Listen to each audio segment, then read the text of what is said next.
Getting your swivel knife figured out is the most important thing you can do as a beginning tooler, because once you transfer your pattern, this knife is what's going to lay in the foundation cuts. All other tools stack upon this tool here. So take the time to learn this tool. In this video, I'm going to break down 3 simple tips that are going to get you cleaner cuts and get you more consistent with your tooling.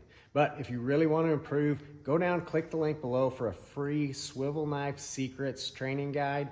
It's like a 45-minute training, completely free. Get into that, take the time, get good at this tool. Let's dive in, start looking at this. The first tip is going to be the direction that we're pulling the cuts in. Now, when we talk about direction, first we need to understand where things are going to. So if we look at a pattern like this, it's flowing in this direction, right? This is growing towards this flower here. This vine work's coming and growing out there. So if we think of it growing this direction, I'm gonna pull my cuts back to where they came from.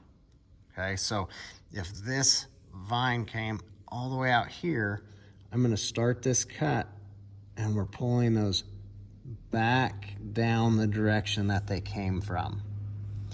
Okay, the reason is to get in good habits, right? A cut like this that touches something on both sides, intersects both sides, that's gonna get beveled all the way deep. It doesn't matter, we don't have to fade that cut. However, to get that nice clean look, we're gonna be fading cuts that end within the vine work. So I get in the habit of fading all of my cuts anyhow, because it's a good habit, right?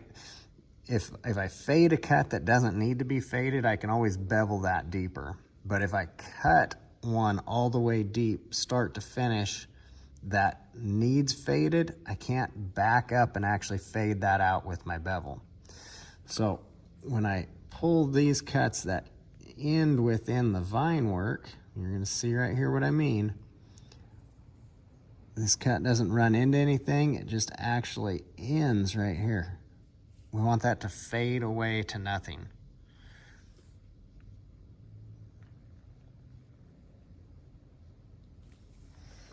So again, this tip we're talking about is simply direction. We're gonna be pulling cuts from the end back to where they're growing from.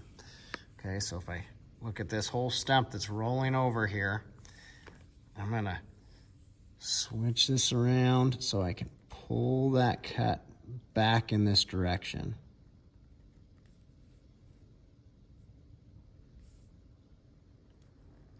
That's setting you up to put your fade going in the right way. Again, these lines that end within that vine work have to fade going back that way. That's what's gonna start showing that depth in our tooling. If I started that cut deep out here where it stops and then fade it that direction, well, that doesn't do us any good. That actually works against what we're after here.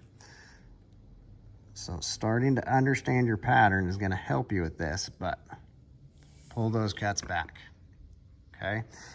Now let's talk about not just where we're putting those cuts, but how we're running this knife. This is a big thing when we talk about fade, right? We talk about pulling them in that direction so we can get that fade. But the second tip we're going to be talking about is the angle that we're keeping on that knife. So when I put this knife in the leather, I'm putting this in and I'm tipping it away from me to simply pick this back corner up out of the leather. So when I push that down, I'm having the front part of that knife almost all the way up that bevel is down in my leather. I'm starting that deep. When I fade that out, we're simply lightening the pressure on here, okay? But the angle of my knife stays consistent. Even on a little shortcut like this, once that angle's set, it stays the same. Okay, when to lighten my pressure and fade that out, I'm just lifting up with my top finger here, taking pressure off of that. The habit that I see people get is they get lazy in their cut. a shortcut here. They're gonna come here and tip that knife and just flick these cuts to finish them. When you flick that cut or tip that knife, see the angle change on our blade? Now I'm pushing that knife in rather than pulling it through there. So you can see it doesn't end nice and smooth. We get this little point at the end of that cut. We don't want that. So don't get lazy in our cuts. We have to keep the angle the same. Once we start that angle, we're gonna keep that angle the same. I'm moving my hand, allowing that hand to move, keeping our angle, then I can just lighten pressure up. That's what's gonna actually fade those cuts.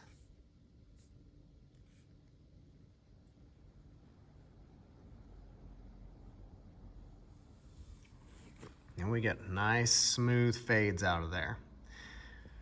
All right, so number one, we're pulling those cuts back towards the direction that things are growing from, right?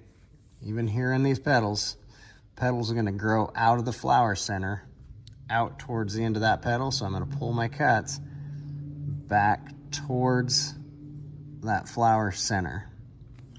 All right, that was tip one. Tip two was the angle on our blade, keeping that angle consistent. Once we start that cut, let your hand slide, keep our angle consistent as that knife rolls around here, and simply lighten our pressure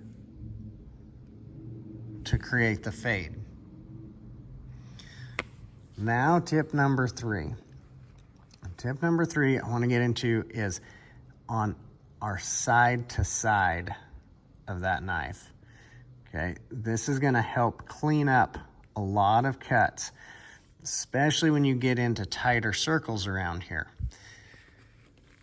One of the big things that I'll see beginners do is they'll wanna tip that knife as they make a cut.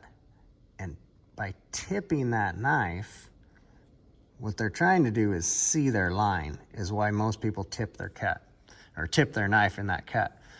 But see how it's creating a lip under here? I don't want that lip. That's gonna be something that can lift up over time. It makes cuts not look clean, and it's gonna make them harder to bevel clean. So I want that straight up and down as far as my side to side goes for that tipping. You can see just when I straighten that knife up, see the difference in the look of that cut from here down to there? Makes a big difference on your cut. Now, where you're gonna see this really come into play and have to really think about this is when you're coming around curves, okay? When I come around this curve, I have to really think about keeping it straight up and down. Now, I always say there's kind of rules to follow, then there's times that we bend the rules a little bit. Well, this is one of those that you'll see me bend this rule some if you watch me tool very long, because I'll get in a hurry and it's just my own bad habits, quite honestly. But I'll tip my knife just a little bit into my curve. Meaning if I'm turning this way, I'll tip it just a little bit into there. Not because it's the best case scenario, it's just a habit I've built into myself. But if you are tipping too far, you're gonna start creating that little ridge. So that's where you're gonna kind of know, am I tipping that knife too much or is it just enough, right? So aim to keep it straight up and down. That's what's gonna give you the most clean cuts. But if you're noticing that your cuts are not looking clean and sharp and smooth around those curves, it's likely that you're tipping that knife side to side. So work on keeping that straight up and down as you make your corners. It's gonna help you get nice smooth cuts as you roll around there.